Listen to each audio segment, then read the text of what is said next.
Are you not entertained? Is this not why you are here? Ooh, lucky bug. Are you being sarcastic or something, my son? Fool, you should never mix your drinks. What are you, retarded? We'll have to take this abuse much longer. You're a fool! You're a fool! You're a fool!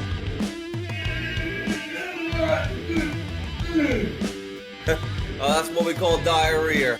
You think this is a fucking joke? This ain't Kenny camera. There's no hidden cameras. Oh shit, I've said fuck. Oh fuck, I've said shit. Don't be an arse. Get a weapon collector, arse. I could knock him out in the shed. Are you kidding me? That is crazy. I want a katana, a pistol, a shotgun, a machine gun. Stop it, please. For God's sake, please stop it. There's no more time. Is this not why you are here?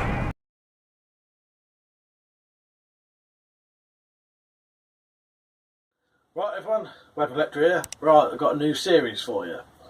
So this is the £10 weapon challenge. This was created by Peachinator, or Videobase. Can't remember which account he was using when he set it up. But anyway, so it was Peach's idea, and it is to make a weapon for £10 or less. So the idea of this is just that. So you make a weapon for £10 or less, and you do a video on it. Anyone can join in, and anyone who does join in, I will put their video on my channel as part of a playlist. But I'll actually have it on my channel, not just what I'll do, I'll download your video and put it on mine. So this is going to be video number 1, and I'm going to make my £10 weapon, and then it'll be Peach's, and then anyone else who want to join in, it's up to you. So yeah, let's hope some people get involved, and yeah, it should be a good laugh, I think.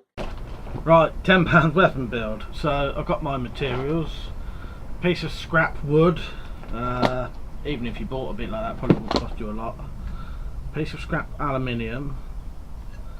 Again, if you bought a bracket like this it'll probably be £1 or something. And a large bolt and nut. So I'm going to make a weapon out of this, but I'm not going to tell you what it is. So you're just going to have to go along with me and see what comes about. So the first thing I'll do is probably start shaping this handle. So I'll put the design of my handle on. This will go right up to the edge. That should do it, I reckon. So I'll cut that out now. I'll probably just cut it out of a handsaw, roughly.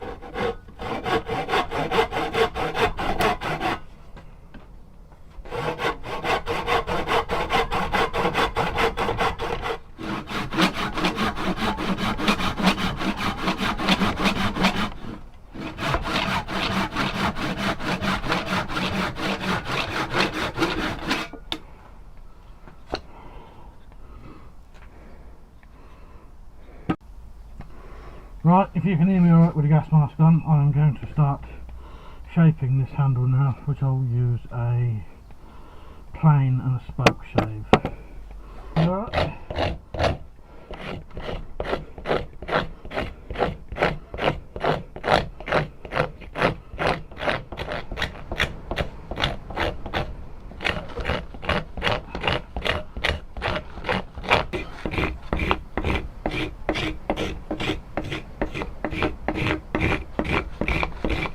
Right, so the handle is basically shaped.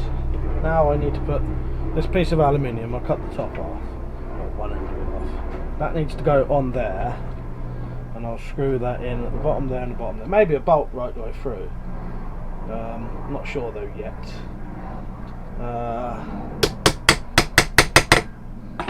So that'll be connected like that, and then I'll drill a hole through.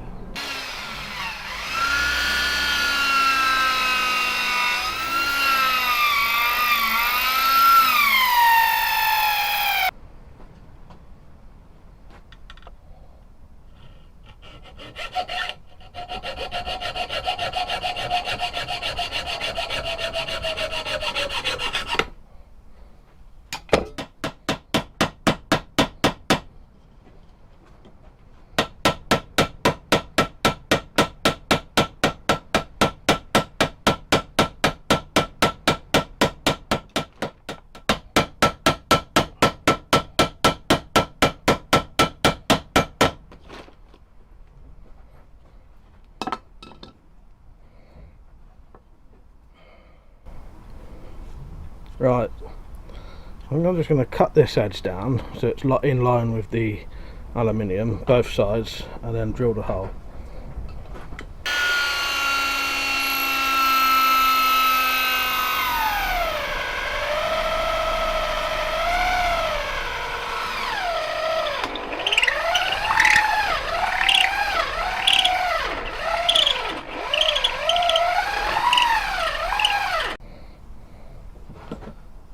Right, I wasn't going to use these washers, but it looks like I'm going to have to now. Doesn't matter.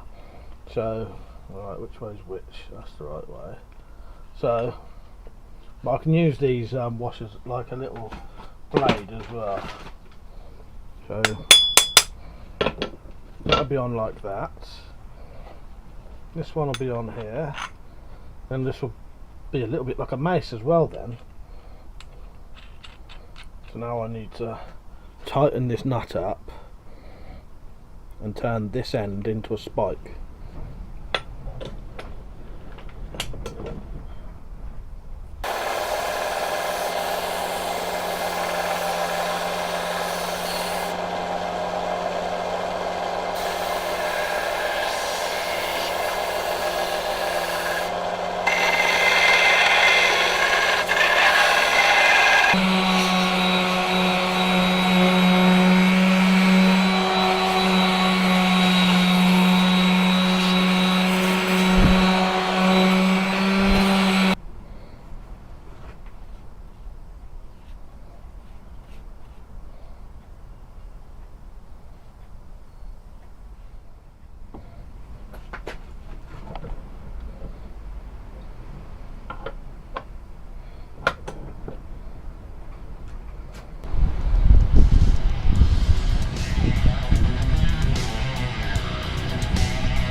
So I've collected all my materials, and the first thing I'm going to work on is the handle.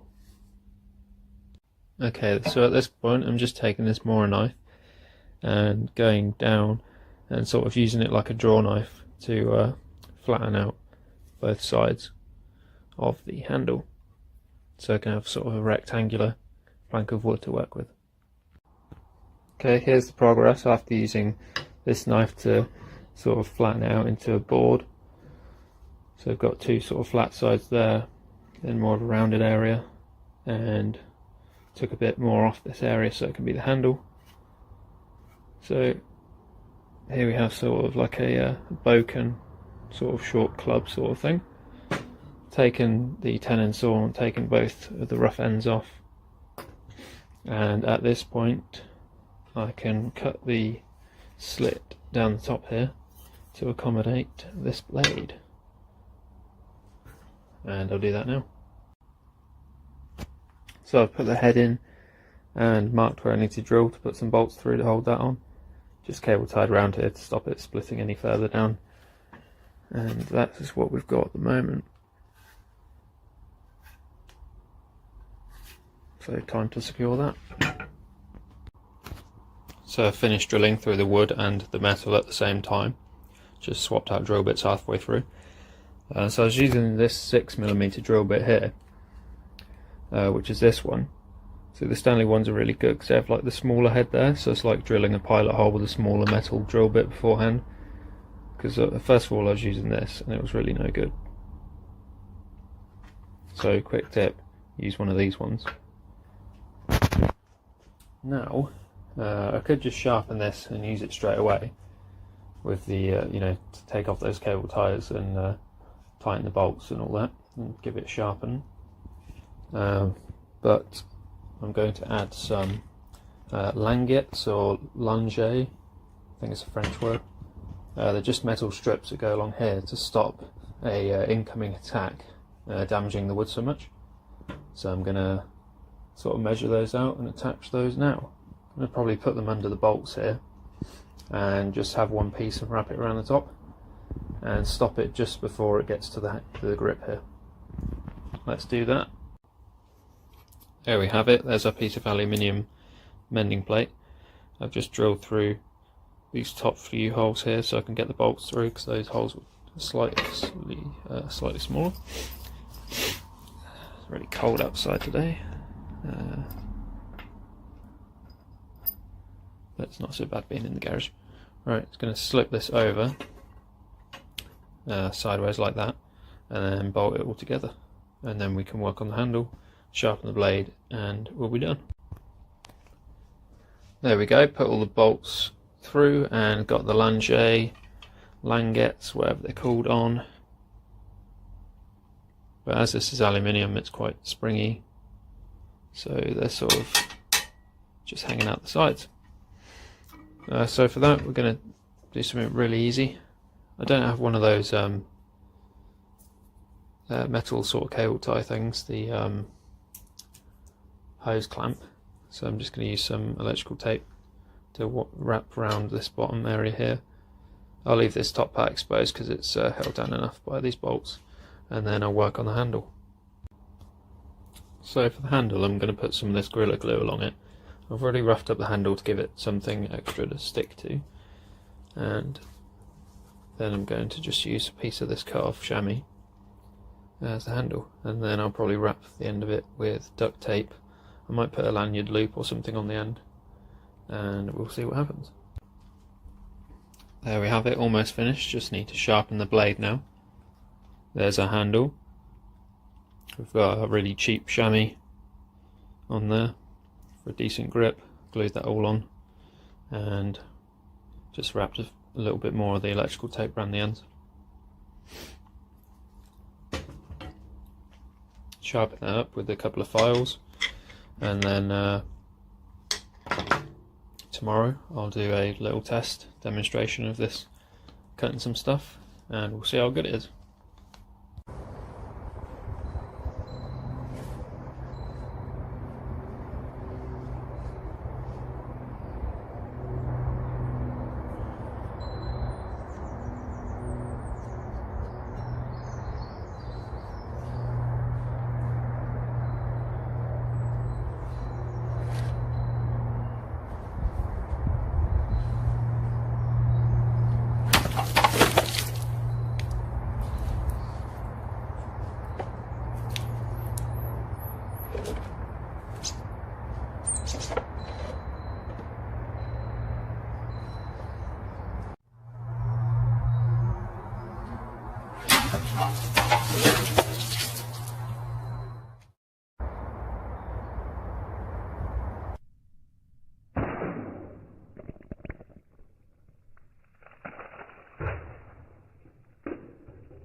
Well, that was it. Weapon mostly built from things in a DIY store, under £10. As you can see, worked pretty well. Thanks for watching. Subscribe, and I can't wait to see what you all make.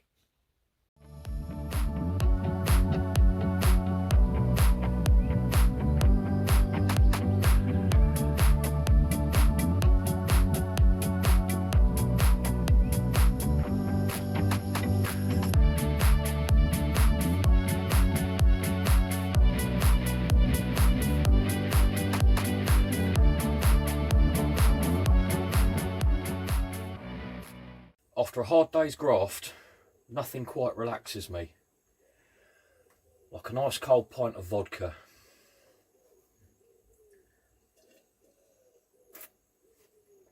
God dear. So don't be an arse. Get a WeaponCollector glass.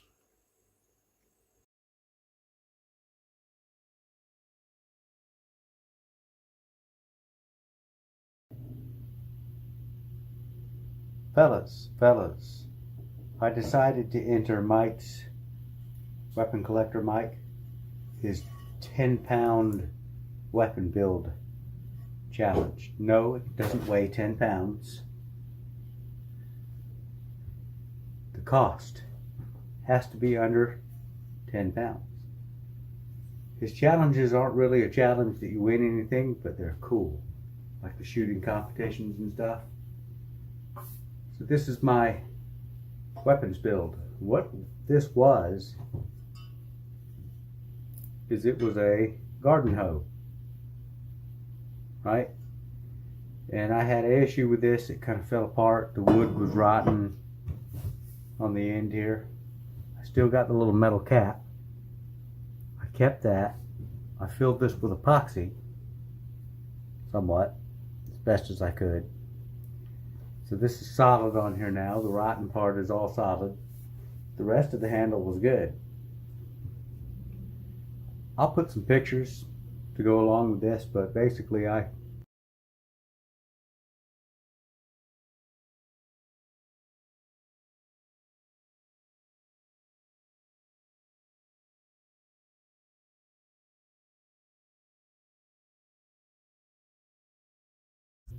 cut the end of this, chiseled it out with my wood chisel, and I took one of these nails, sharpened the nail up, because you can see that one's kind of dull.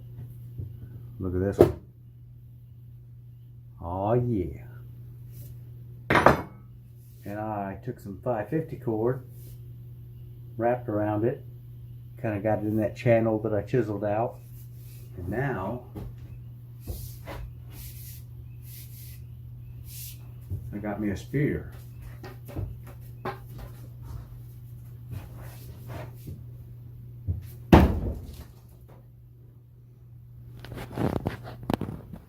Look at that.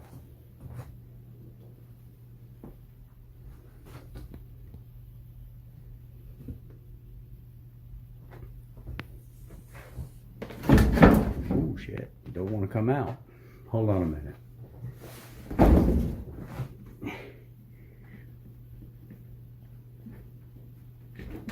Okay, give me a minute.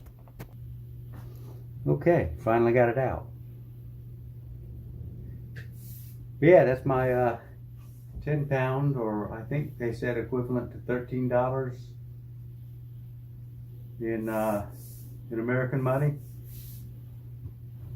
That's my entry for the competition. Got it spray painted black and neon green like a zombie poker. Sharpened up pretty good. Wow, it didn't even bend that nail when I threw it in there. Pretty good. You can smack something with the back of it right here too. I don't have anything to smack right now, otherwise I would. But going up there with them, with the rest of my spears, my homemade spears. I think this was like $2 and this was free. So that's it. Thanks for watching. Alright, hi there everyone. You wouldn't believe what happened. I just did an hour-long build video for WeaponCollector. That's Mike. His £10 weapons challenge. Now I built this Warhammer. Oh, there's a bit of wood on there from testing that I just did. I built this Warhammer and I didn't press record. I was out here talking to myself like an idiot. So I did an hour-long build video making this, talking nonsense to myself, and I didn't press record. So here is the hammer. That's where I did the testing just now. As you can see, it does some real good damage. It's like a medieval warhammer.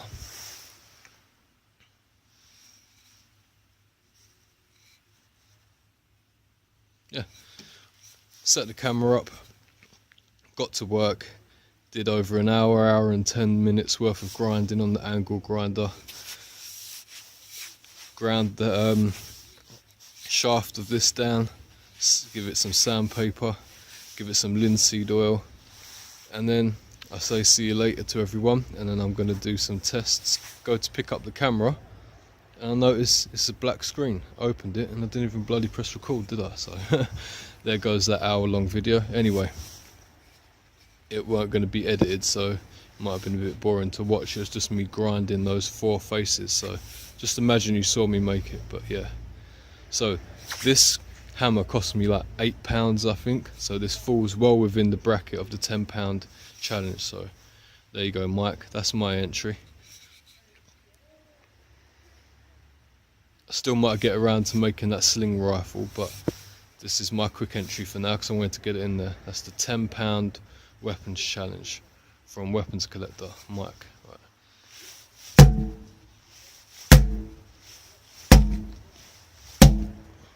Look at that.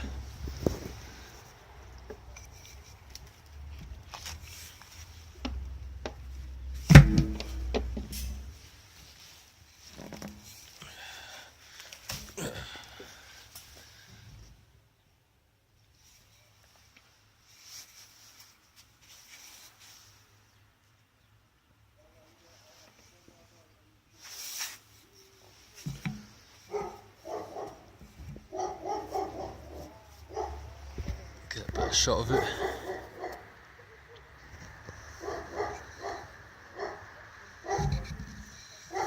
There's obviously scuff marks from the testing, but if I polish it up it does look better.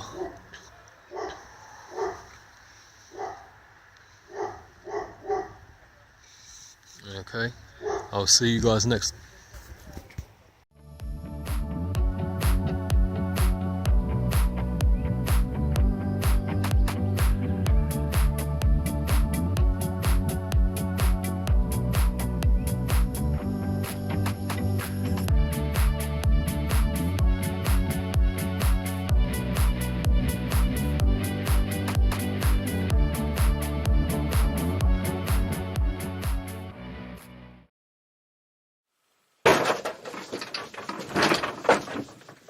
Found ya. Stay on the floor, shut your cake hole, and use your King Lears for once in your life, you fucking mug. It's a tough world out there for a grizzled East End enforcer. If, like me, you need quality accessories that you can rely on, get your ass down to Mad Mike's Quality Crossbow Accessories Emporium. Fucking wallop, son. Get your ass down, Mike's. He'll give you the quivers, he'll give you broadheads, and he'll give you aids. These novelty bayonet cocking aids are a worthy addition to any pistol crossbow setup. Excellent handmade gear at basement prices. Mad Mike's Quality Crossbow Accessories Emporium! I told Mike you'd buy him a coffee. Don't make me a cunt. Howdy folks, Carl, the Hillbilly Samurai, is here. This is going to be a video for Mike, the weapon collector. He had a challenge going to make your own weapon under 10 pounds. Not 10 pounds, but 10 pounds monetarily. I don't know what 10 pounds is as far as, you know, American money, but couldn't be more than a few dollars, I guess. But all right, enough light. All right, let's see. Okay. Eric Hussein was talking about this Cold Steel War Club, this rifle stock war club. So I just got in my mind I might make a weapon like sort of like that. So at the job site, they have some scrap steel where I was working at this job site. Repeat. Sorry for repeating myself. I'll do that often. Like I said, no editing. But I had a rectangle piece of steel, and I cut this out, and so I wanted to make kind of like a rifle stock war club, Apache War Club or American Indian War Club. So filed it down, a little bit of a, it's not very sharp, but just a quick filing on it, got it to that. But I was wondering what to attach it to. So I was thinking, you know, I had this old iron and wood walking stick that I've had for years, 20 years or so. I was going to make a walking stick out of it. I was looking for an old axe handle that my son had given me for a long time ago. Well, not too long, about a year ago. And I couldn't find it anywhere. I looked over, but I'm a bit of a hoarder, so I got stuff everywhere. But I was going to put it in this ironwood stick, which is, they used to use levers back in the day as levers, and it's a really dense wood that not only dense, but it also has give to it so it can flex. This doesn't flex because it's so short, but so I was going to do it in that, and then I started thinking, well, maybe I remembered I had some red oak planks, 1-inch planks that I got from a neighbor, left over from something or other he was doing, and I found, well, looking for these planks, I found the axe handle that my son had, and I was going to put it in that. I was like, oh, good. Well, I started thinking, you know, even though this would be great, it just seemed a little light and a little, I don't know, it just didn't seem, I started thinking, well, maybe I'll trace out a pattern on this red oak plank here, 1-inch red oak plank, pretty heavy, and so I did. And then I came up with this. So this is my red oak. I stained it with some walnut stain, and so it's just dry this morning. I did this all yesterday. Got it all completed yesterday, and let it stain. So we're going to real quick attach it. I was going to use bolts here, but I remembered I bought these. They're a post and screw, brass post and screw. It's got a female, a male. You can use it for knives and all sorts of stuff. So I screw it in there, but that's how I'm going to attach them. So we'll do that real quick.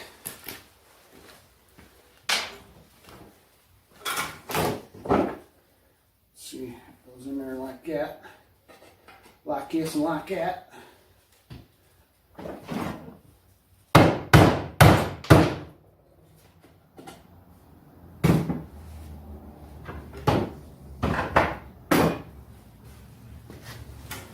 Bear with me.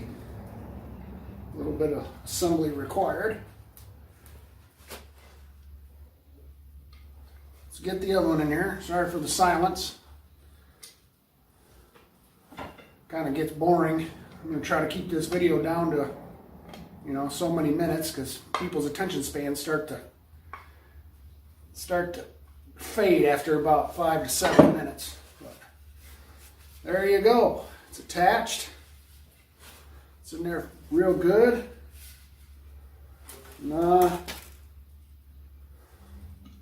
let's go test her out. So I'm going to grab the camera and we're going to go out there and give a whack to an old freezer I got sitting out there tipped on its side that I used to have I stripped down an old water heater, put the water heater inside this empty, took the lid off of it's a lay down freezer, put the water, spray painted everything black, the water heater in the inside, and piped it out the end and had it tilted in there. And I had it sitting out on this big 6-foot platform, and I had a solar shower for a couple years, so the sun would heat my water and stuff like that. And I take showers outside, which is great. It's just a good feeling to take a shower outside. You know, they get our electric all the way from substation to substation, all the way from Lake Michigan, from the nuclear power plants, all the way over here just to heat my water. So I said, I'll do it myself. So that's what I did for a few years. But here we go. Here's my wood piles that I found my axe in. And I'm a kind of a wood hoarder. You can see I got all kinds of stuff from the job sites that I've accumulated. Sorry for the herky-jerkiness, but there's a northern pike I caught many years ago. All right, let's do this. There's the platform out there that I had this freezer sitting on. So I'm going to see how we do here.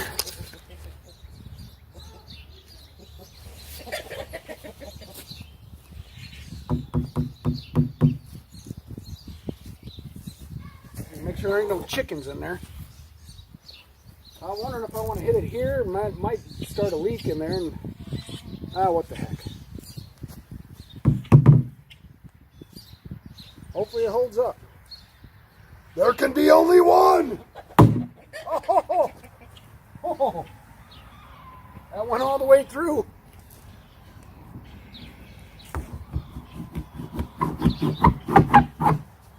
Wow, that was pretty dang easy.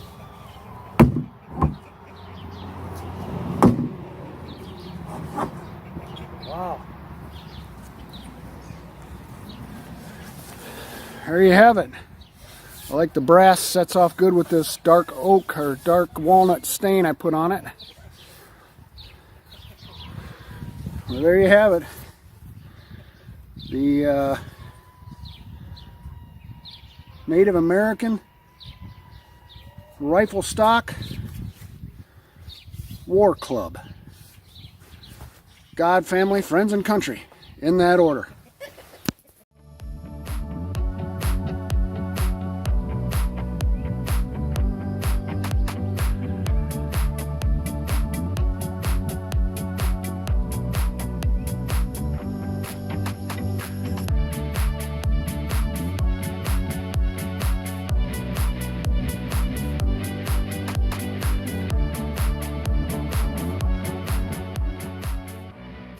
When you do things and you do it full throttle, get yourself a WeaponCollector water bottle. It squeaks. I got cranberry juice in mine.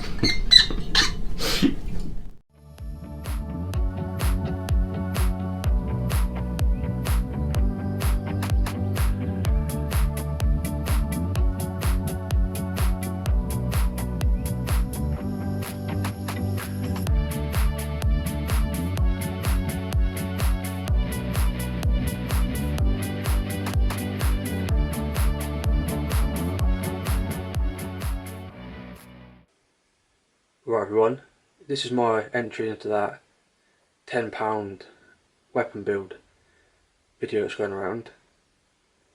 It was created by VideoBase The materials I'll be using are this bit of wood I had left over from making that spear, a 10-ounce fishing weight. I couldn't find the price for a single one of these, but you could get 5 for just under a £5, so you know, basically £1 each. 2 D-shackles. The bigger one was £1.75. I just found a smaller one lying around, so if that bigger one's like £1.75, then that small one's probably like 50p or something. And lastly, some chain. This cost £4.50. So the weapon I'm going to try and make is like a flail, so I'll get on with making it now.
So there it is finished. I think it turned out alright. I'm hoping this bit here will be alright. It should be. And even though that's not massive, you know, that's like a 10-ounce bit of lead, so that will definitely be heavy enough to do some damage. So I guess all it's left to do now is test it out and hope it don't all fall apart on the first swing.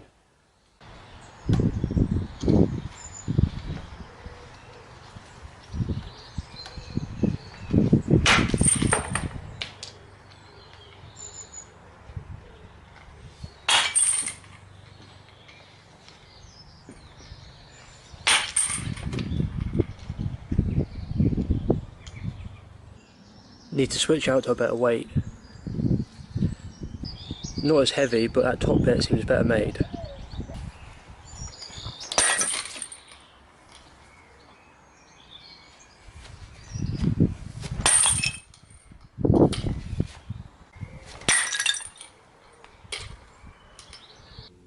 So yeah, I think that worked alright. As you saw, I had to swap the weight out, so that was a bit of a shame, but that's 5 ounce that weight. But even that, you know, is more than enough to do damage. When something's got that much momentum, hasn't got to be that heavy at all to do a lot of damage. So I hope you enjoyed this video, and thanks for watching.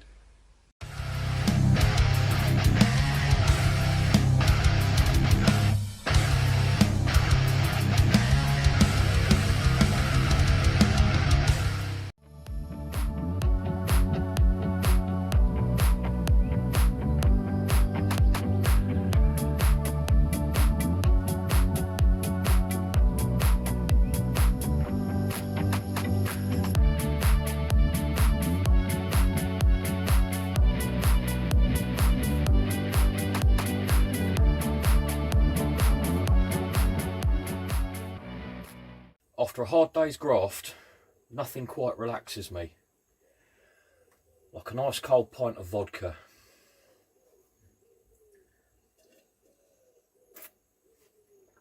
God dear.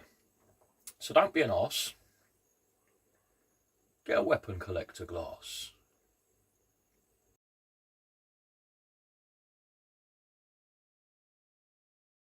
Greetings YouTube. My friend Mike from the Weapon Collector channel here on YouTube has posted a video about a 10-pound weapon build challenge. And I'm going to make that a direct translation into a $10 weapon builds challenge. So I've put together some stuff that I think I can pull this off with. So what we have here is we have a Aubuchon hardware store brand axe handle from 1983, maybe? I don't know. But,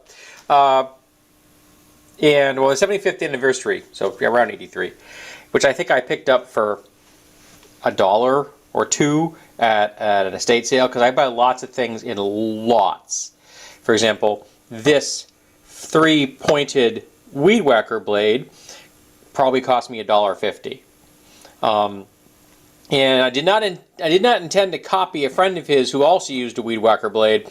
I'd actually come up with this idea before I saw his friend's video, but we both end up using weed whacker blades. Though we are going to the way he used it is not the way I'm going to use it. You'll see how I'm going to use it shortly, hopefully. And then we also have some fasteners. Now, I want to use this section of the threaded threads, not the whole bolt. The bolt is bent, and it's way too big for anything I could ever use it for. I got it specifically because I thought I could use it as a heavy threaded rod. This end is in rough shape, so I'm gonna whack this off so I can then fit it into my vise properly, because I have a chop saw for cutting steel. And I'm going to cut off that thread, and then I'm going to figure out how long I want the whole thing to be. I may cut the entire thing off and then play with it and decide if that's too long or it's too short. Too long. If it's too short, I'm screwed. If it's too long, I can always cut it down. And I also have these two fasteners, these two nuts, and these two washers. Now, I bought these fasteners as a lot as well. I got a wooden box with over 100 fasteners in it, and I think I paid $5 for it. So all of these fasteners probably cost me less than a dime. So it pays to go to estate sales and to bargain hunt, because you can get good deals that are just crazy good. Like, for example, this right here is an actual set of channel lock pliers made in the USA. They are slightly rough, but not too bad, and I picked these up for $1. So $1 for a pair of channel lock pliers? Yep, I'll take that every day. I just picked that up today. These items have been kicking around my shop for quite a while. This axe handle may have been here for like 4 or 5 years. This is from last summer, and I think this is from last summer as well. So first thing I'm going to do is I need to open up that slot. There's a split in here that is normally used for the wedge that you use to keep an axe head in place. I don't need that. I'm going to open that up so it'll be the same thickness as this right here. So I need to open that up a bit. And I'm going to try using my belt sander for that, because my belt sander should be able to widen that the fastest tool I've got, because I don't really have a milling machine or something, or like a dado blade or a table saw. A table saw would be perfect for this. I don't have a table saw. That would be perfect for this job, but I don't have that. So we're going to go with what we've got. So I'm going to try that and see if I can get that opened up enough to fit this in there. And if that works, then I'm going to bring it all the way down till it sits square here at the bottom of that slot channel. Then drill a hole, and then that goes through there, and that is like a perfect fit. I can't wait. That's going to be great. And then if that does fit and everything goes together properly, once I know the distance I want, the length, I'm going to put points on either end there. Not wicked sharp points, more armor piercing kind of skull crusher points. Then it's going to mean, then I'm going to have to sharpen up these edges, which are in horrible shape. I don't actually know what kind of weed whacker this goes to. I don't know if it's a generic weed whacker blade or not, but again, I picked it up for a song with the original intent of turning it into a throwing star, and I can always still do that at a later date. But right now, for this weapon build, we're going to turn this into a weapon with that axe handle. Not that it already isn't a weapon. You threw this right now at somebody, they are going to remember. Okay, so next up is to play with that slot. Alrighty, so we had a change of plans. Here's the change of plans. The other shaft I was using was just not going to work. It was too narrow, and it was going to split on me. So I have this old chair leg kicking around, which cost me even less than the other one. So I just got a rough slot in there. That's how I'm going to leave it, because I don't care how it looks. Again, we're going for the post-apocalyptic look here. And that's something you can do with a hand drill if you really want to. I used a drill press, but you could do that with the hand drill. You could do it with a hand-powered drill if you really wanted to. And that was just done with a, your standard brad point wood bit all the way through. You drill halfway through until you poke out the other side, then drill the other side. That way you don't get splintering. So that's the slot, and that is for the bolt. Now the bolt here is that's as much of a point as I want. These are skull crushers. These are not designed for piercing, heavy armor. They're designed for damaging armor and or breaking skulls, things like that. And these are both theirs because it was easier to hold while I was turning it on the belt sander.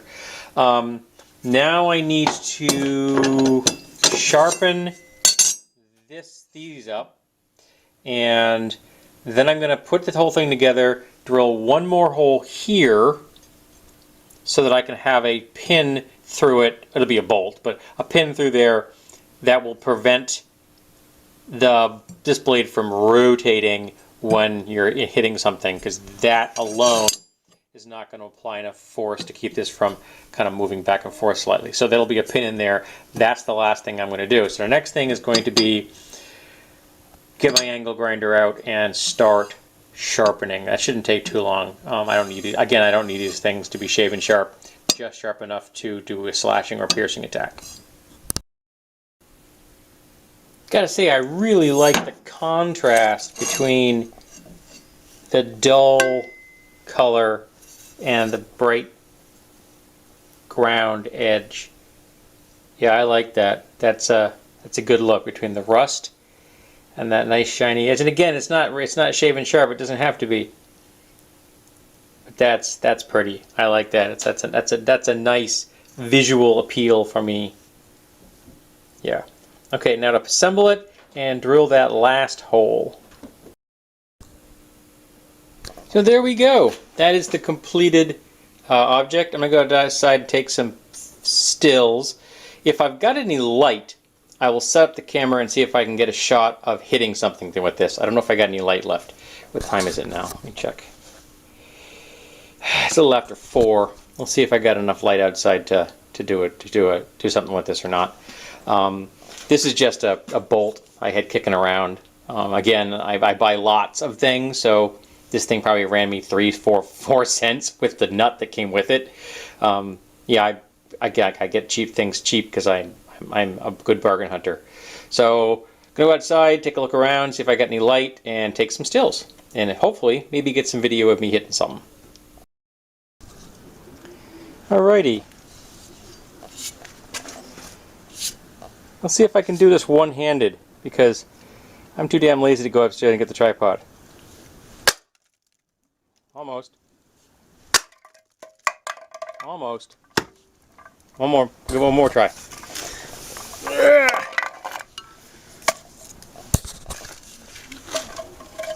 This is, the can is most definitely dead, I can tell you that. I'm trying to get this thing up here. There we go. Well, I think you get the point. It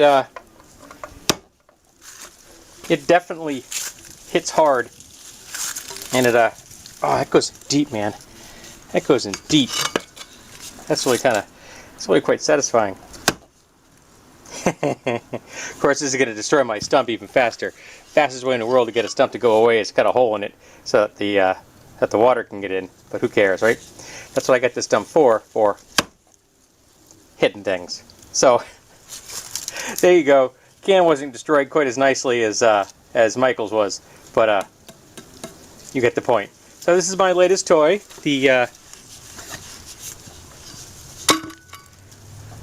Trident Axe. It definitely falls under the $10 category. It just took a little time, and only one burn. I'll give myself that. I only burnt myself once doing this today. That's cool. So hope you enjoyed it, Mike, and I'm looking forward to the other entries.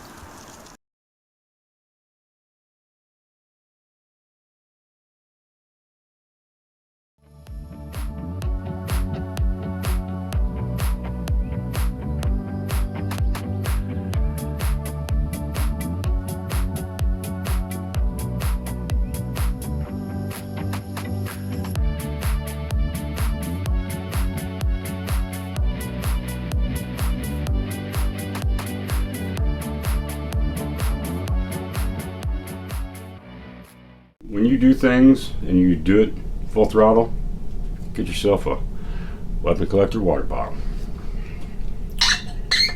It squeaks. I got cranberry juice in mine. Okay, Weapon Collector's YouTube 10-pound, as in currency, weapon making challenge. This was a lot of fun to partake in. I started with this 20-year-old piece of PVC pipe, sorry to the spider living in it, that I found in my garage. Pretty sure it was from the previous owners of the house. And just cut it down. I knew I wanted to make a baton-type weapon, and one that took advantage of my research and writing, right, you know, as a weapons author, but I wasn't sure exactly what that meant. So here's how I started. Had some twine lying around. Elmer's glue was also in the house, but I did buy some epoxy putty. Took one trip to the hardware store, got that. Obviously, you know the pipe, now it's cleaned out on the inside. And then these steel plugs. And what surprised me, I guess I didn't pay enough attention, they had holes in them, and that was not my plan, because they were supposed to be plugs. So you'll see how I dealt with that. Anyway, some very patient gluing and twine wrapping was next. Got that idea from Mike, Weapon Collector. And here we go. Finally starting to get there. Really took a long time. It's a messy process and a slow process, but I think it looks great and it can really be done on the cheap. The thing is, I'm using it for the striking portion and not just the grip, so that's real unusual. And this hole presents a big problem because what's even more unusual is that my baton here, my truncheon, is going to be filled with loose metal shot. Well, the shot is going to go flying out of there real quick if I don't plug it up somehow, so I decided to use the putty for that. I knew it'd come in handy for something, but to help, I managed to fit a dime into each of them, so I guess that adds to my cost. But only 20 cents, so still under the 10-pound, you know, roughly $12, $13 limit. Once I finally finished gluing the twine onto the entire thing, then I just sawed it off wherever it was convenient. And here's the missing ingredient. I've mentioned it, but I didn't show it before, which is the shot. They're actual BBs. But yeah, this is a loose filling on the inside, hard shell exterior, with a thin softening cover on the outside club. Such a forgotten impact weapon, it doesn't even have a name, but it's part of what I resurrected from the ash heap of history in my book. And the whole concept of the design is not to do as much damage as possible, but to knock somebody out or disable them without breaking bone. And that's part of why I only had actually a few inches of shot in here. It's not as full as it looks. One of the challenges was I had to protect the drying putty on the ends, so here I'm doing this ramrod style thing because I had a wad of paper holding the shot, and I pushed it to about halfway down. That way the loose metal load is suspended halfway in between while the first end dries, and now here's my epoxy putty and plug going in the second. And by the way, the 3-in-1, which was also lying around the house, was another ingredient. I poured some in to keep the BBs moving loosely over time. Didn't think that would hurt, so you might be able to hear the load moving around, but you'll definitely hear it later. What I had to do here was tighten these bolts in as much as I possibly could. Remember, this is a challenge with a low price limit, so obviously I could do a better version with, like, you know, interior threaded pipe, a metal pipe, that kind of thing, and really lock it in. This is more of a friction plug, so I tightened it as much as I could. My hands were aching, but I put some more glue on the threading, and I had the putty, as you saw, kind of a cone head shape. Really, that's to help more cushion the load when it bounces around inside there than anything else, but I figured it couldn't hurt in terms of keeping the bolt in place either. And after all that arduous work, I found that I could not get the bolts to go all the way in to put them flush. So that was a little annoying, but not that big of a deal. I had to do some extra twine wrapping to make up for that. That obviously meant more gluing, more wrapping, but not that much. And here's the gap, as you can see. That's from before I filled the space, as mentioned. You can also see here that I have room to improve on the finishing. Like I can snip stray strands of twine, maybe put a coat of varnish on it. But it looks and feels great, in my opinion anyway, as is. So, funny enough, I did not plan this, but you can see the face of both dimes peeking out from either end. And now you get to hear the filling, as I mentioned. And remember, there's not much of it. This is a mostly empty tube. And this really changes the feel over a typical baton. It's constantly shifting. If you hold it like this, it's completely weighted on the bottom, right? If you dip one in like that, then you're effectively loading your weapon before a strike. So I thought that's really interesting. Let's get a close-up of the exterior, and remember, it softens the blow on purpose. That plus the shifting internals create what I call the soft sap effect, which you know about if you've seen my other videos or read my book. And you see there how it kind of sticks to the target. That's what happens. It's like, I also point this out in my book, it's like a dead blow hammer, a modern tool you can read about. So this thing is a joy to play with. Once you're swinging it, it's more like a slung shot. It's more like a rock on the end of a rope in a way. But before you get your swings really going, remember the center of gravity just shifts wildly depending on how you're holding it. For instance, that reverse strike right there did not feel good. The load doesn't have enough time to make it to the head of the strike when I do that. That one there, however, felt great. It loaded up in plenty of time. Remember, I'm trying to get the weight from there to there before impact. So it's like a blackjack, especially a flexible blackjack, or a slung shot or a soft sap, or even a whip, where your timing is going to dictate how effective the strike is. So just playing around with moving off of the center line and striking the opponent. And it's worth noting that this is probably the first time in over a century that someone has made and experimented with an impact weapon like this. Now let's see what kind of impact we can impart on my trusty medicine ball. Not bad, you know, that's very comparable to what I did with my loaded shillelagh and other weapons which were twice as long as this little guy. Against the exact same target, freestanding, although I was striking at a different elevation. Thought my shirt was funny. Murder by Death, great band, and notice one of the weapons on the shirt is the lead pipe.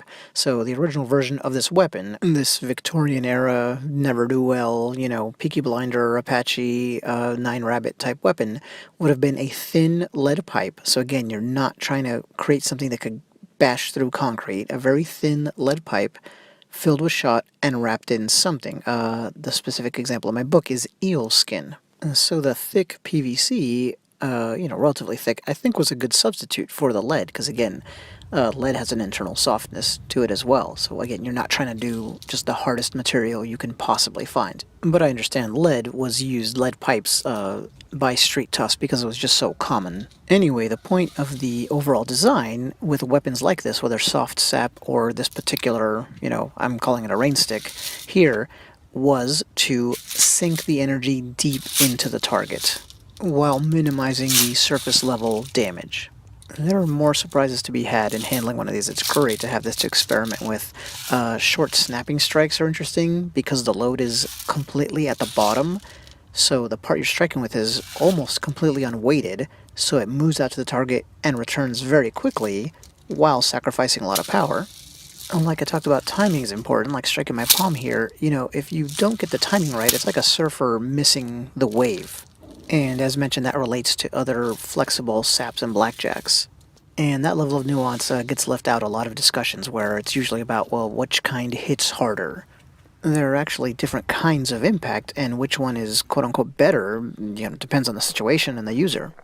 I thought this would work pretty well. In slow motion you can really hear sound, so listen to what is hopefully the optimization of the internal load when I swing this thing.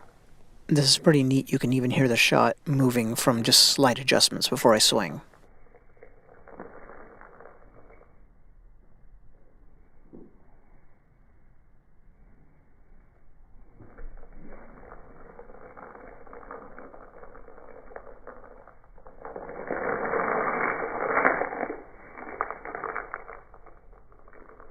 Listen in a second when it's upright how you can hear the final bits dropping.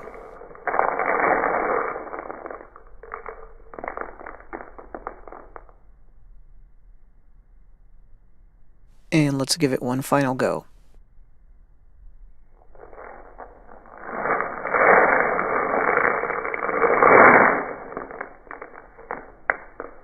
Notice that you heard the load kind of lock in place after enough swinging. And then it resets after, once the weapon slows. Well, there it is. I'm real happy with how this turned out. I want to try to make better versions. This is just a prototype. I'm calling it the Rain Stick. Originally it would have been called a Sand Club, even though it has no sand in it. It's complicated. You can read about why in the oft-mentioned book. So thanks to Weapon Collector Mike for this idea. Forced me to do something I was kind of thinking about anyway. But probably wouldn't have gotten around to. So, bye.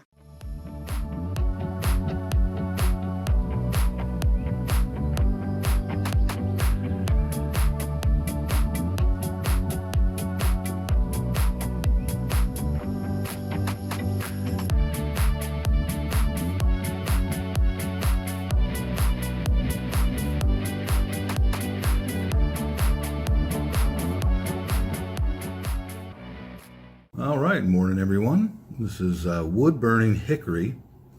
Now, I do this similar method with all of the clubs that I make. I make weapons just as an art form, and I enjoy it, you know.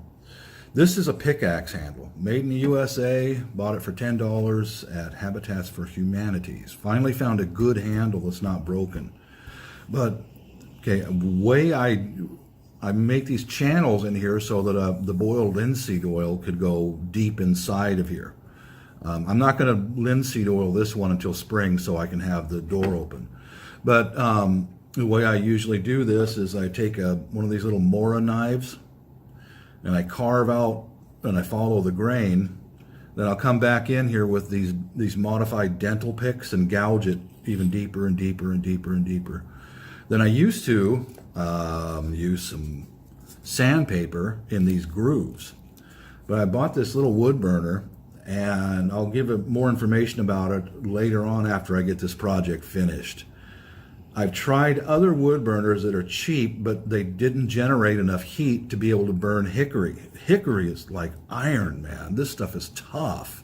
That's why it's shovel handles and axe handles are made of hickory, because it's tough. Okay guys, here's the testing time. Here's that pickaxe handle after a couple of days of the boiled linseed oil dried off. I've got 2 targets set up. Nothing graceful, nothing fancy here. Okay, let's bust it out.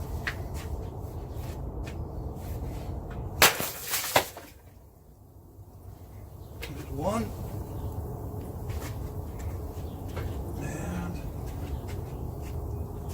There's 2. Right on. Rock on, guys. Have a good one. Right, everyone. This is my entry into Video Base's £10 weapon challenge. I've got some scrap pipe that I got for free. Got some offcut, which is free. I'm going to be using a cutting disc for 4-inch grinder and a grinding disc. They're about 50p. They're about, you can get about 60 pence each. So yeah, a little over £1 there. Welding rods, you can get about 10 of them for £2.85 of eBay, which is a bit expensive, but I'm only using 2. I'm going to be using 2 of them at most. So yeah, I am, and I'm going to be using some charcoal for the forge, for bending. You'll see what I'm doing when I alter this for the spear socket. and that'll be like £5. So yeah, we'll just be under the £10 limit. Anyway, let's crack on. First thing to do is to mark this out and grind it. Okay, that's it ground out. Turned out okay. That homemade belt sander really helped a lot. Anyway, now we need to move on to the socket. For the socket, I'm going to be gluing this template I made on and cutting it out, and then we'll roll it in the forge. That's it done. Now I just need to roll it in the forge.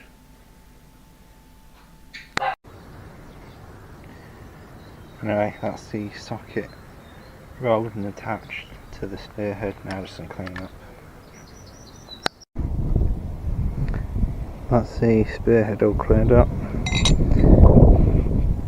Doesn't look great, but it's okay. Now for the shaft. That's it done. Not a very long hole on it. It's just like an octagonal sort of shape. I've roughly cut out on the table saw. That's my pine I had. That's what I had on hand, so it didn't add nothing to the cost of the build. Anyway, let's test it.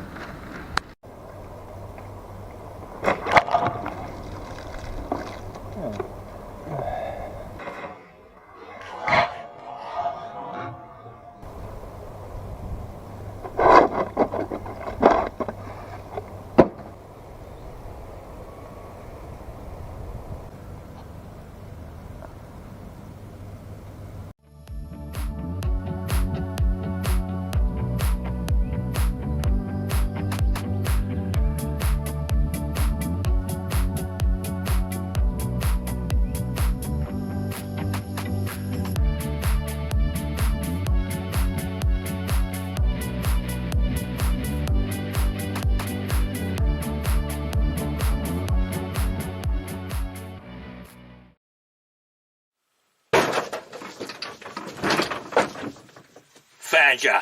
Stay on the floor, shut your cake hole, and use your King Lears for once in your life, you fucking mug. It's a tough world out there for a grizzled East End enforcer.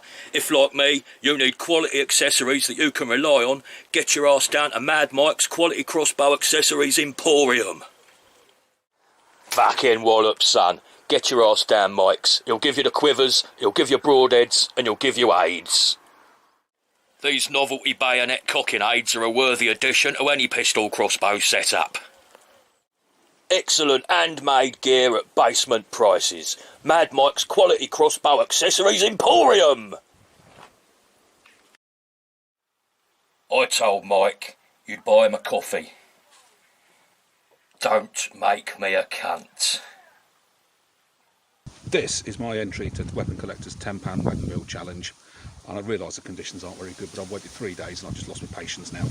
So, £4.99 hammer handle, £3.99 circular saw, 160mm circular wood saw blade, 2 coach bolts that I already had, and a late conditions a piece of plastic to try and stop ripping your fingers off, because you can't really see that anymore, but it is good against fingers. Yeah, saw hammer handle, drill using these existing bolts. So, let's have a play. Coconut half.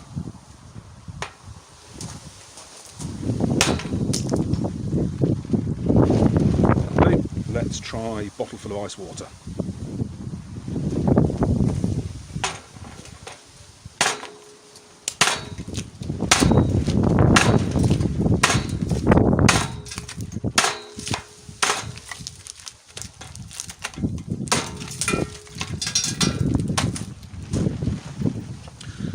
Effective, messy and fun. Let's try an old laptop.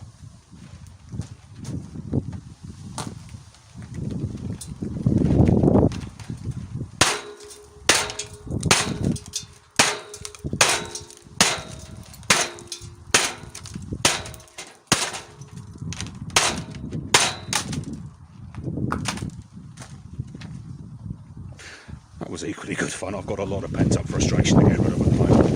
and it also makes a reasonably good throwing weapon.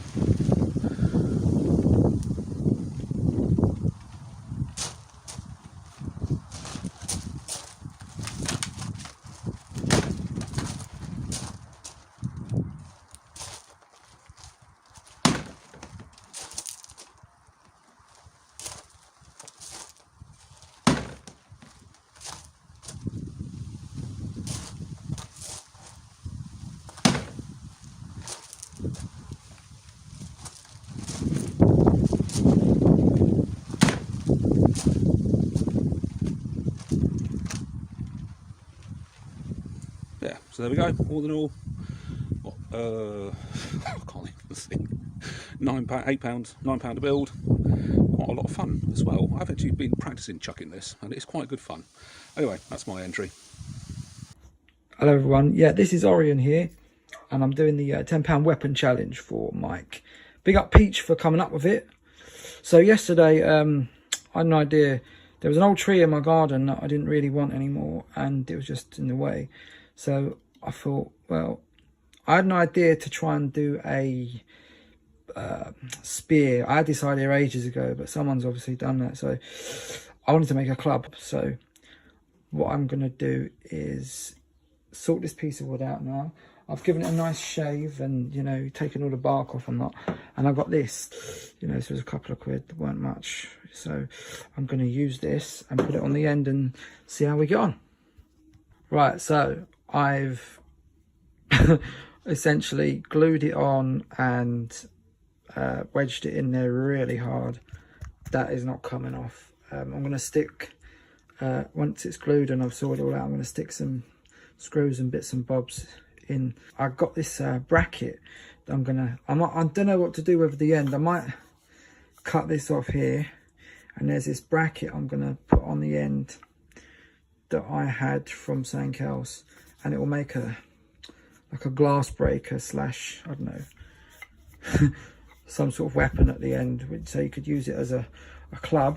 You can you know, if you need to use it to break windows or something, you can do that. I'm thinking I'm going to wrap this in some sort of cordage or something.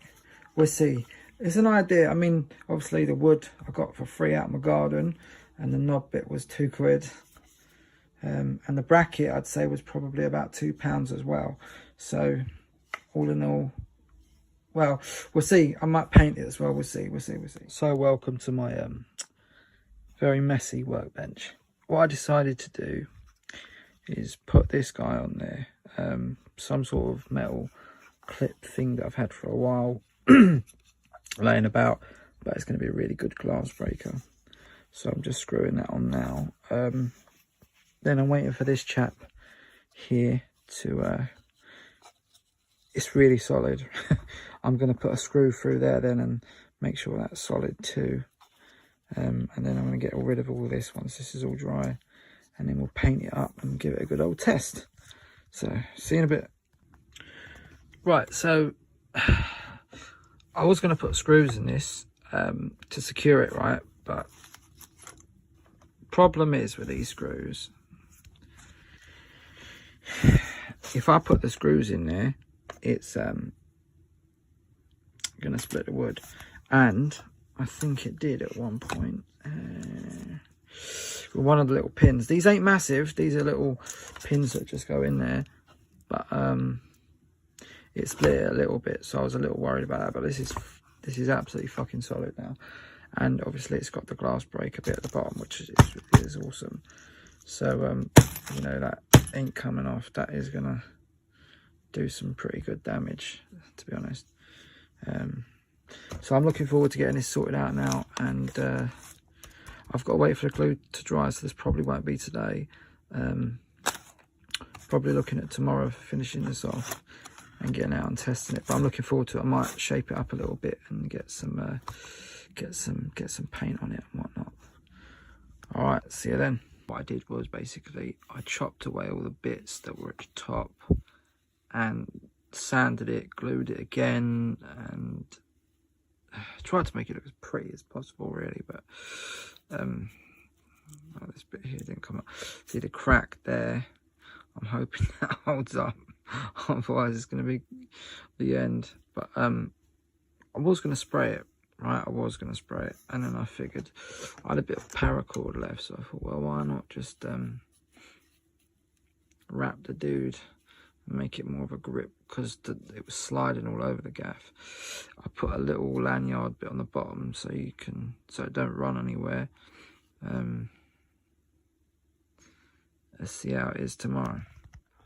So good morning everyone, it's the next day. It's had a bit of time to dry off, and I must say it's come out really well. I'm really happy with it. You know, I'm really impressed. I mean, there's a little bit of a glitch there, but it's come out really, really good, and it's really solid. It's really solid. I'm happy with the way it's all come out. I put a little lanyard at the bottom to make it, you know, so you've got a nice grip on it, so you can grip it, and you know it ain't gonna come off your hands. I'm really impressed with the way it's come out, if I'm honest. I absolutely love it. I'm in two minds whether to wrap this part here with paracord.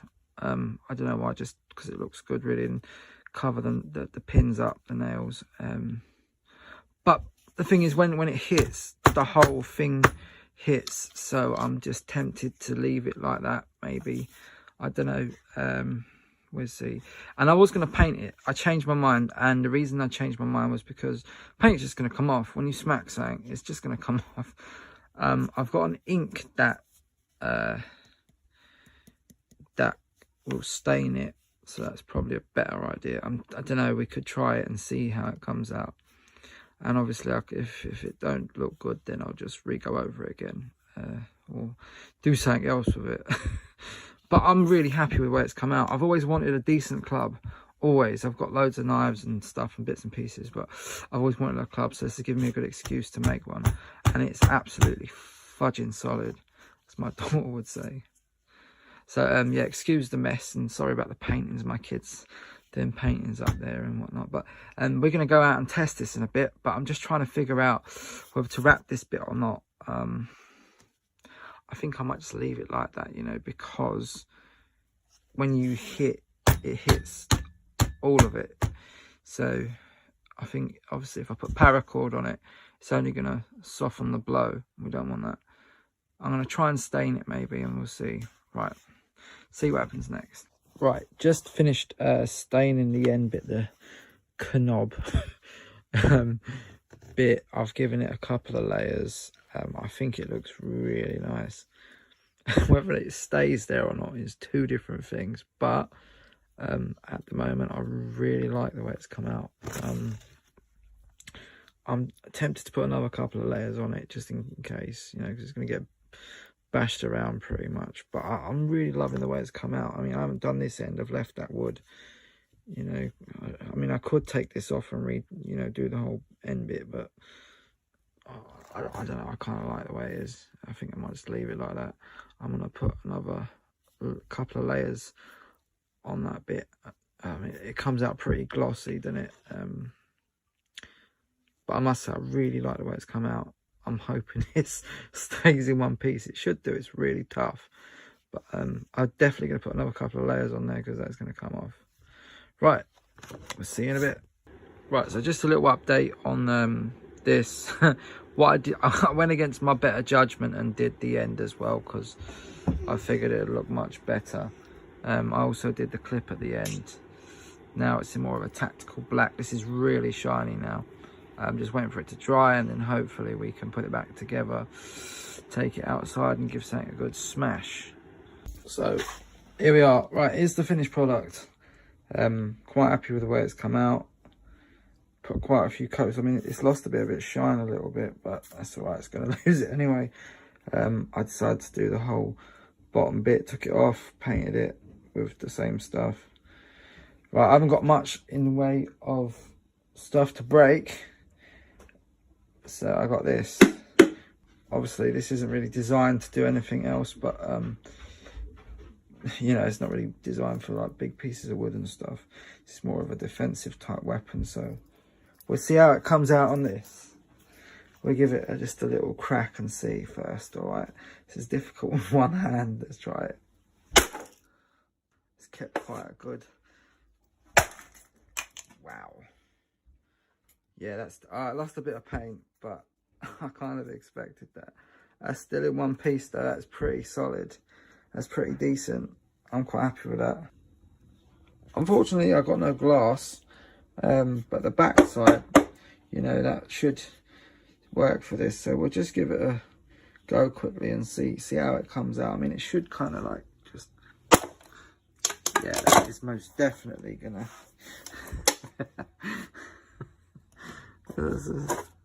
That'll break glass, alright. That done quite a good job there, actually.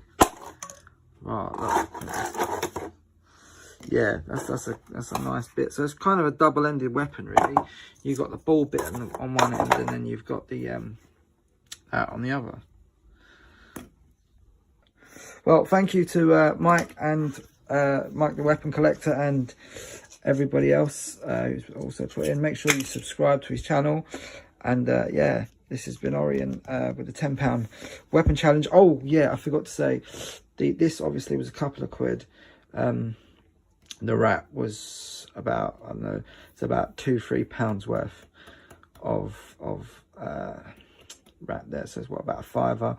And this was about £2 as well. So it's what, about £6-7 quid. The wood was free underneath. So I spent about £7 making it. And it's pretty solid. I'm gonna have to re-put a bit more stain on it and paint, but other than that, it's there. All right, bye.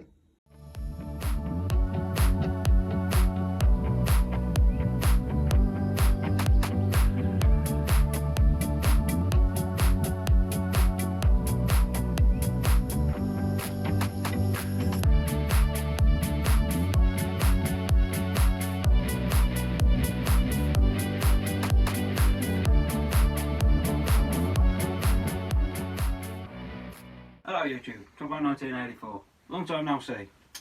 So today I thought I'd show you what I've been getting up to of late. A little play with the Horizon red back crossbow. As you can see, I've got the M4 style stock.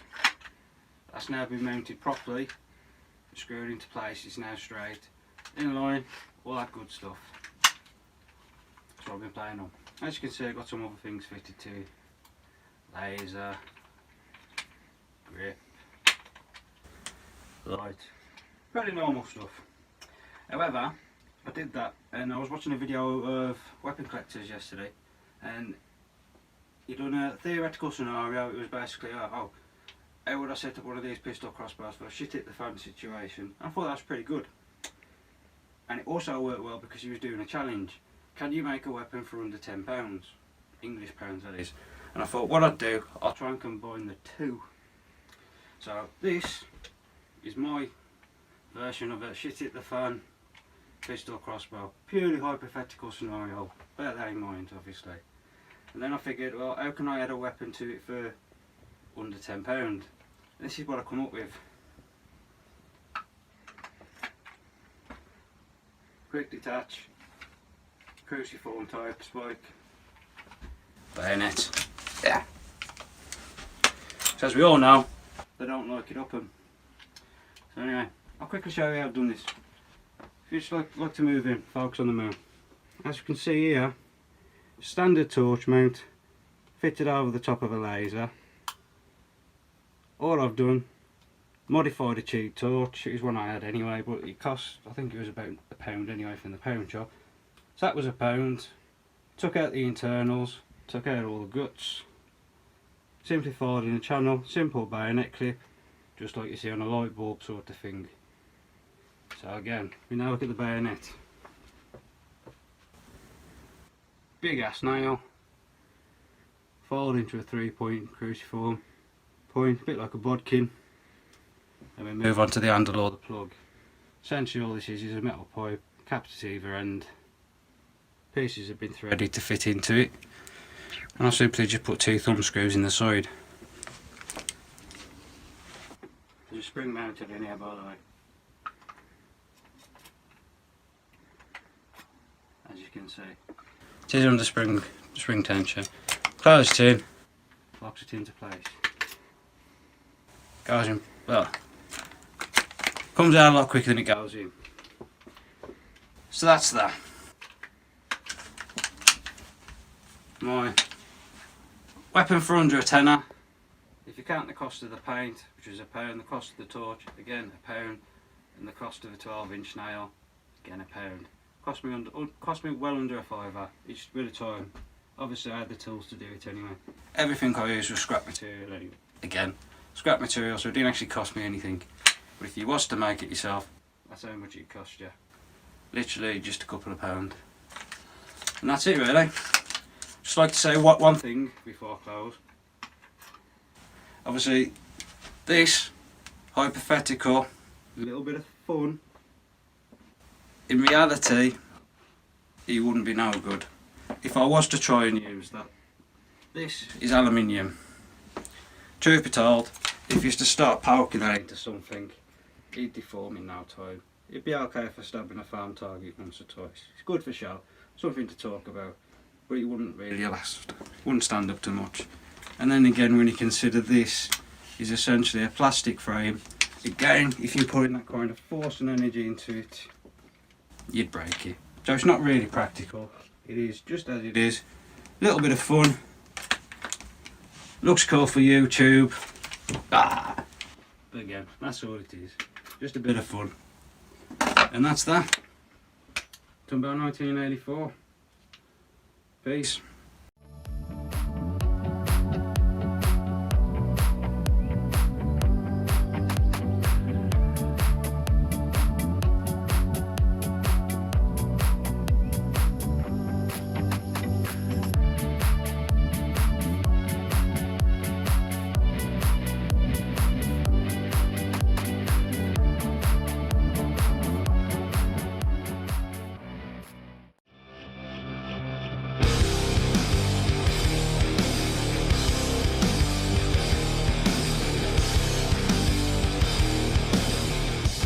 How you doing, everybody? Welcome back to Supreme Madness. This video is my response to Mike the Weapons Collector challenge to build a homemade weapon for 10 pounds, under 10 pounds, which is, I'm not sure what the equivalent is here in the States, but it's like 12, 15 bucks equivalent, I guess. So I'm basically just going to say 10 bucks. 10 pounds, $10, it's kind of the same thing. Anyway, I've been watching all the other videos and trying to come up with some ideas. I was going to do the video earlier, but I've just been kind of busy doing other stuff. And just kind of racking my brains to try to come up with something good and different and unique.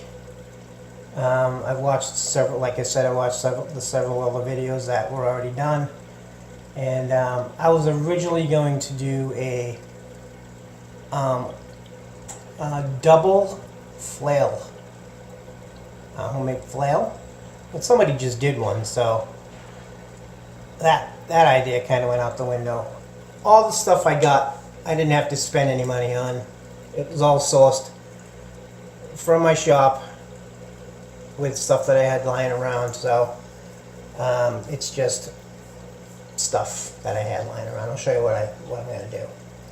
I have two different color paracord here. There's a darker one and a lighter one. You really can't tell the difference. One's darker and one's lighter. Basically the same type. It's like a gray camo.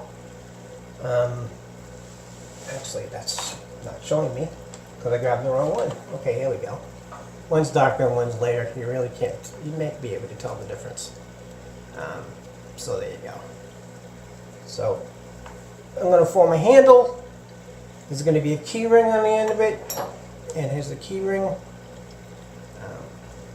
And then the other end is going to be attached to this eye bolt, and the eye bolt is going to be attached to this oblong shaped wooden ball that I got off of an old rocking chair. It was a finial on the top of a rocking chair that I cut up years ago for other projects.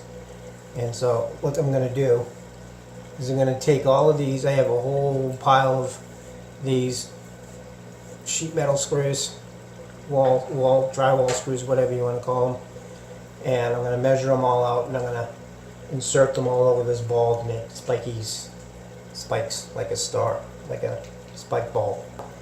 And the way I'm going to do it is I'm not going to actually film me making it because it'll just take too long and it'll be kind of boring. So what I will do is I will make it in sections. I will make it in steps and take photos of each step and of it in progress, and then I'll do like a slideshow attached to this video so you can see the progression of it, and then at the end I'll do like a little demonstration of it kind of thing. So here we go.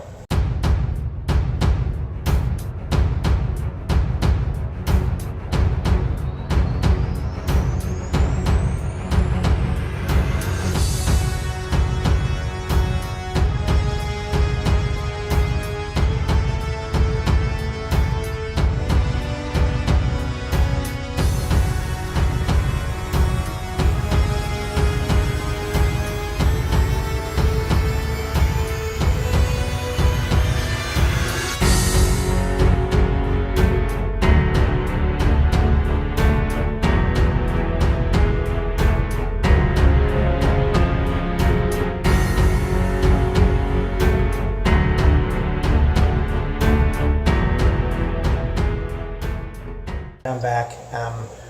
Finished it up. Here it is. I made a paracord mace flail. I know one or two other people made flails, and I was trying to think of something different to make. So everything that I used was sourced from stuff I had lying around. It's all recycled stuff. I have two different color pieces of paracord, a lighter and a darker camo. And I made a handle right here.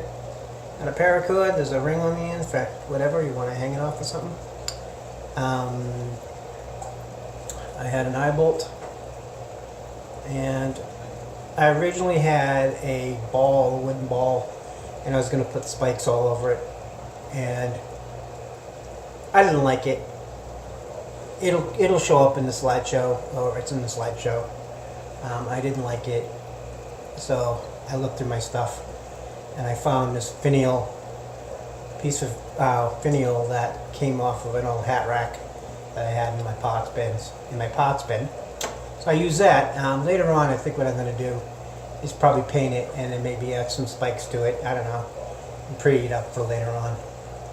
And so there you go. Paracord mace flail.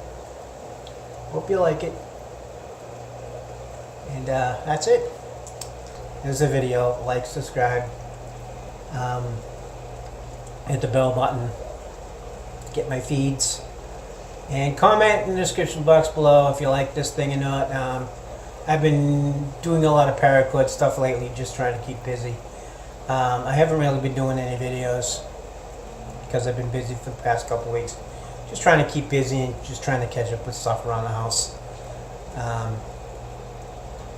So there, yeah, so anyway, that's it. Find your serene and mad world. I'm out.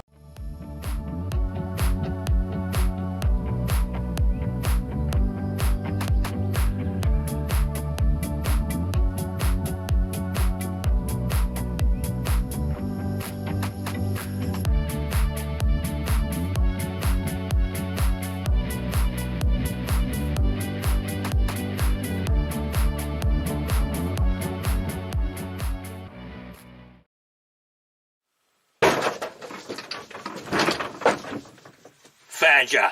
Stay on the floor, shut your cake hole, and use your king leers for once in your life, you fucking mug. It's a tough world out there for a grizzled East Ending falser. If, like me, you need quality accessories that you can rely on, get your ass down to Mad Mike's Quality Crossbow Accessories Emporium. Fucking wallop, son. Get your arse down, Mikes. He'll give you the quivers, he'll give you broadheads, and he'll give you aids. These novelty bayonet cocking aids are a worthy addition to any pistol crossbow setup. Excellent handmade gear at basement prices. Mad Mike's Quality Crossbow Accessories Emporium! I told Mike you'd buy him a coffee. Don't make me a cunt. Weapon Collector's £10 weapon build challenge. Right, here's a few bits and pieces that I gathered together. Thought I'd put them all in a pile and have a think and see what I might be able to do with it. Hello, Tigger. Yeah, one sharp bits, girl. Good girl. Sat and looked at this. Oh, hello, Jonesy. Yeah, good lad. There's a good boy. Yeah, okay, that's sharp, girl. Go on. Good girl. Right. Various bits and pieces. Some of it's scrap. A couple of bits in there actually I would consider restoration projects, so I've already decided not to use them. Other bits are just useful stuff I've got laying around which I don't mind sacrificing for a fun project, you know. Right, actually, so straight off I think I'm going to say no to the 1890s Prussian bayonet. Reason I wanted to use that was because I wanted something with stabby capability, but no, I can come up with cheaper and easier than that, and actually that's an issue because it is actually worth money. Although it's just laying around at home, you can buy and sell these, so probably takes you out the £10 range straight away. Similarly, the axe head. This is an old 1930s axe head. Again, it is just sitting around surplus to requirement in the shed, but these do go for money on eBay. So again, probably puts that out of the equation. The mallet head, whatever I decide to do with that, too much grinding, you're out. The scythe, I'd love to use it, but it is useful as it is as a tool on the allotment. Gets me free hay for the rabbit. So no, let's put that one aside.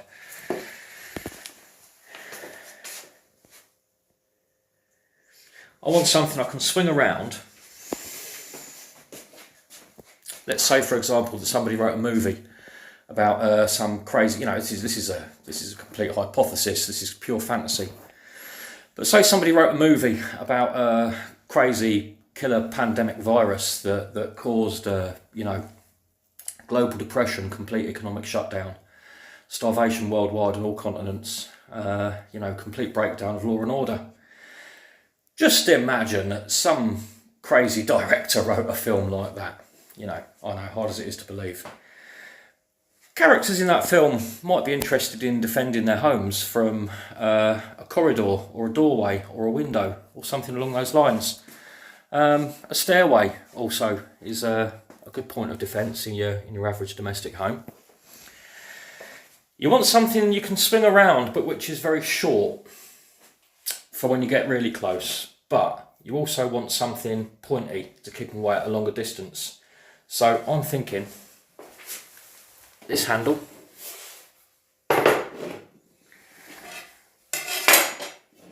Now picture an atlatl. That's it, an atlatl. A couple of these saw blades mounted in said handle, and something stabby on the end.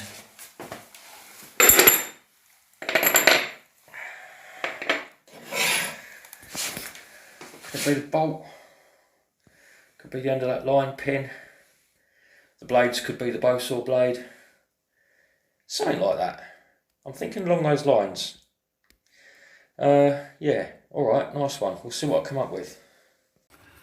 Right, that's what I came up with. Lightweight, close quarters melee weapon. It's an old sledgehammer handle, which I've drilled through for the handle and the and the knuckle guard. Drilled through in there and thread locked in place, so that's not going anywhere. That'll be all right. Then I sawed straight down the middle there for the two saw blades to slot into. I drilled down the middle for the pokey end. Then they're all epoxied in place. That's epoxied in place too. And then just down here, the spike ends there where I've put the bolt. So you've got the bolt going through just to clamp all of this together nicely. And then for a bit more rigidity at the top, I just shoved a Jubilee clip on it. That'll do. It's not pretty. Didn't take me long to make. And it didn't cost a single penny. But I think that'd be pretty effective for the character in that film. You know, the film about the crazy virus that destroys society and civilization as we know it. I think the character in that film might do quite well swinging this around in his hallway, keeping people at the bottom of the stairs. Right, let's do a quick bit of testing. Right, this isn't the greatest testing you'll ever see, but this isn't even designed to smash things in half, or, you know, it's designed to slash skin off of the bone, flesh off of the bone, and stick something nasty in your stomach. So what I'll try and do, I'll, not even particularly hard, I'll just wallop this thick old plastic bin. It's full of water, so it's not going to move anywhere. I'll give that a wallop and see if the blade actually penetrates the full depth. And then we'll just have a little stabby test with some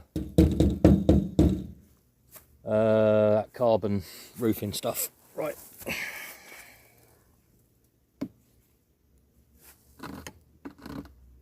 Actually, it's not bad as a saw. Okay. Well, yeah, it just took a whacking great chunk out, so, okay.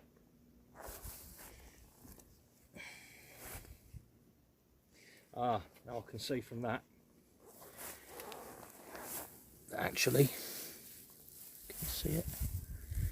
You can actually see that the blade did penetrate all the way until it hit the handle and took a chunk out. So I'm pleased with that. That's not bad at all. Right.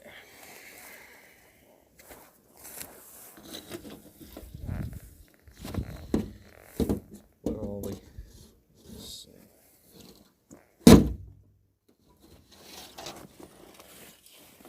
No problem whatsoever. Put very little force behind that and it was straight through, so.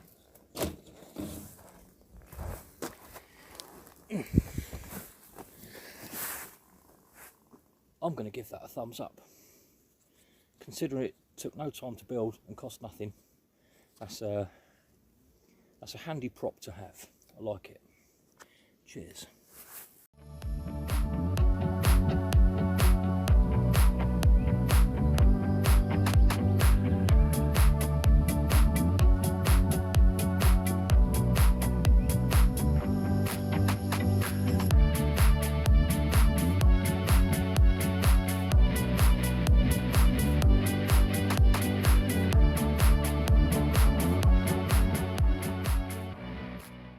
Good afternoon, sword friends.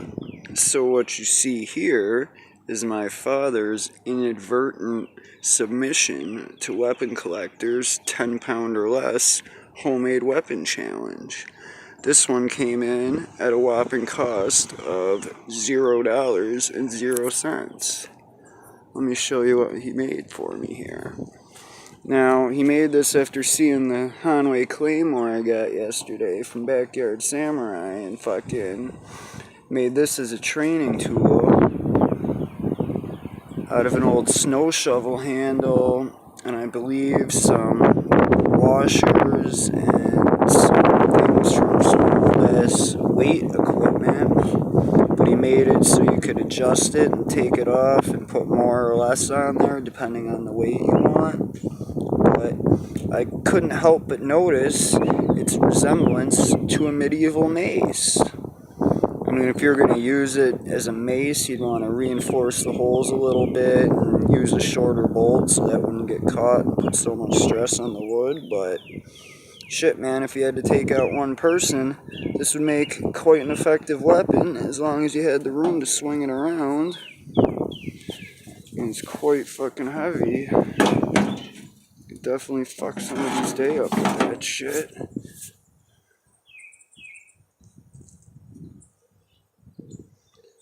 All sorts of, like, I mean, not only would that, like, bludgeon and break skull and shit, you'd fucking pinch him pretty bad, too. But, yeah, man, there it is.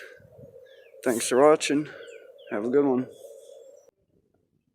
All bloody right. It's the bloody, politically bloody Inca, bloody wreck, bloody Taz, bloody Manian here to bloody well do the bloody video on the bloody Weapon Collector's 10 quid build. So you've got to build a bloody weapon for under 10 quid. 10 bloody pommy bloody pounds that bloody is. About 20 bloody 5 bloody Australian dollars. You could bloody well go and buy a gun on the black bloody market for that, I'd bloody think. But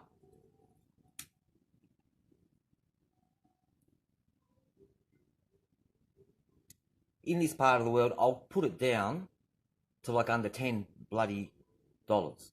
And so, what I'm going to bloody do is, I've got this bloody broken spade out of the bloody rubbish skip, so all of this bloody carrying on about how much bloody money doesn't bloody matter because it costs bloody nothing.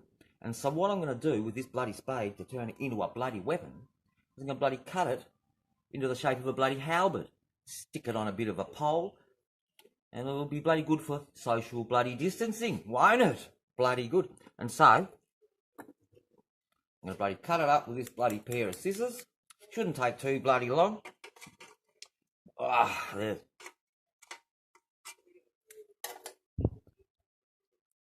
Okay, I've just cut out a few boring minutes there of me struggling away with these scissors. They've become a bit bloody blunt. But here it is. The bloody halberd out of the bloody spade. Now, I actually bloody cheated. And I bloody made this one. This is one I have prepared before bloody hand, as they say on those bloody cooking bloody shows.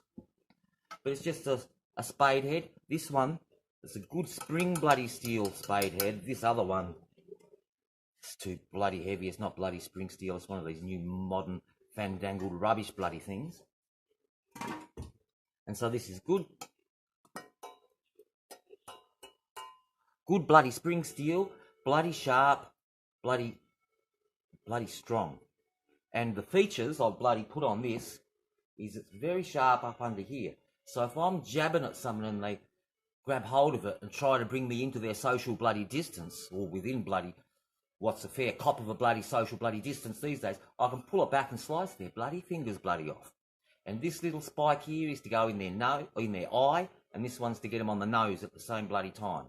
This hook here is if they're on a horse, I can hook up on their bloody armour, pull them down, and then spike the buggers.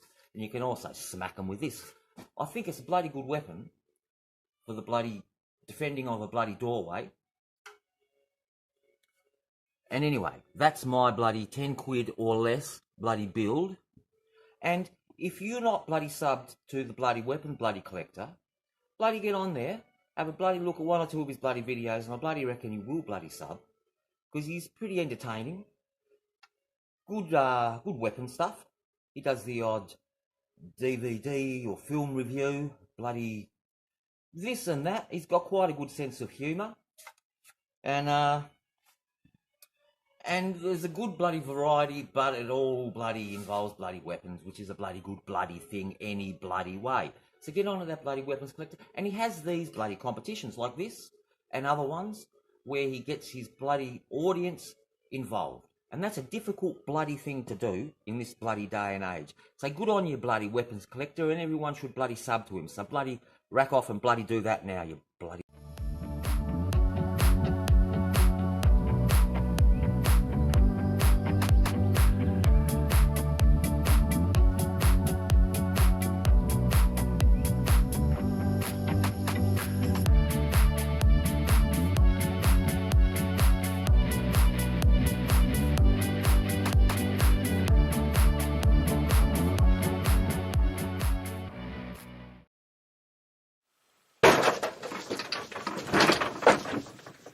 found ya.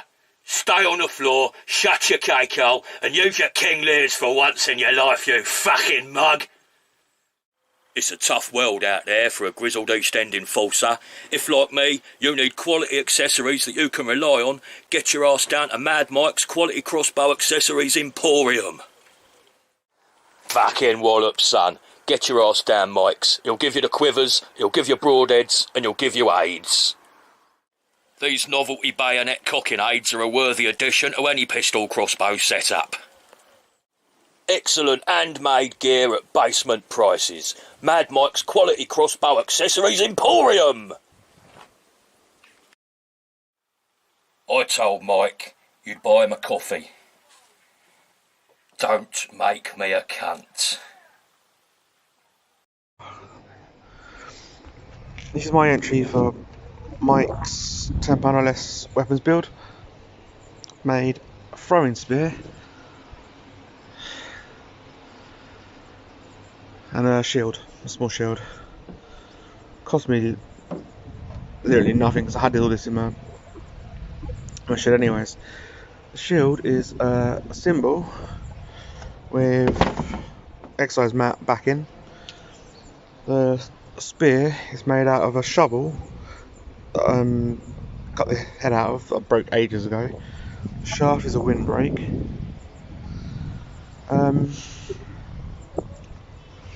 It can stab, but it's mainly used for throwing. The shield itself is quite solid. As you can probably see, it's supposed to be a St. George's cross, but it didn't go very well. The spear itself is quite well balanced. Show you it being thrown. Right, throw into that log there.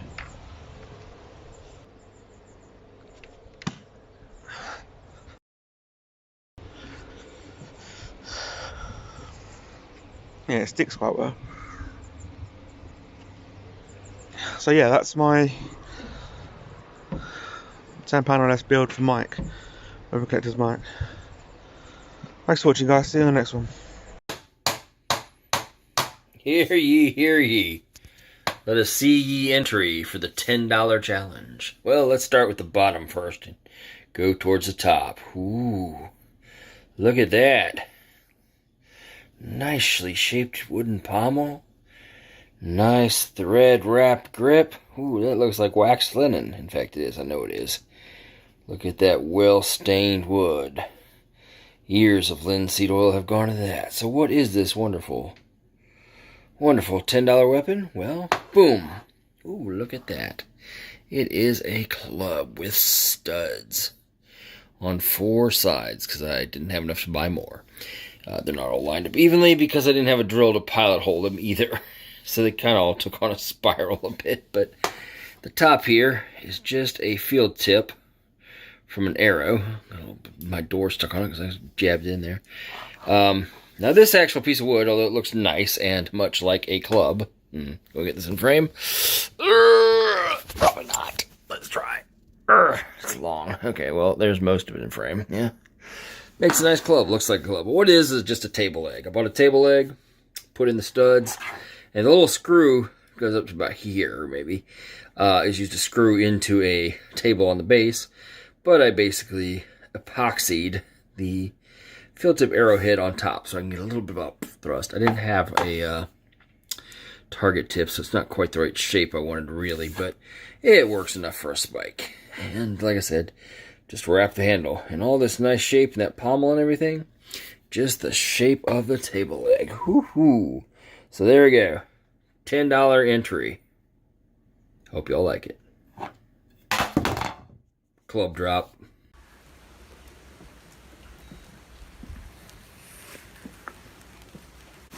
Shed Ninja. Yeah, I heard of you. Heard you think he's a big man. He's a shotter. Already a pussy all in it. Anyway, a little bird, the garden witch to be precise, she told me something very interesting. You know how I get as we near Samhain. Yeah, she tell me that man WeaponCollector sent you to kill me. How many times do I have to tell that fucking dickhead I run Chilton Hills, not him? What's this then? The tools you brought to do the job? Just weapons and dildos. Shut up! You're the fucking dildo, bro. You brought a crossbow and no bolts? What the fuck is this? Mate, I was out magnet fishing when your guys grabbed me. I've seen this video on YouTube where a bloke found a crossbow and yeah, look, it's true. Fucking melt! I'm a werewolf, bro. You want to take me out? You're gonna need... Silver to the heart.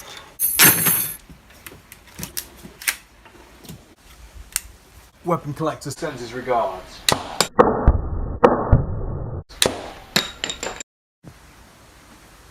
A fine double cross for Sorwin. If I had more time, I would have made it a triple cross. Huh? Hope you enjoyed that. My introduction to the £10 weapon build challenge.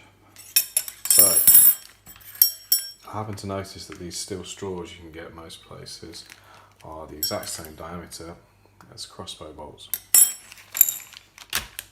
Pack of flights,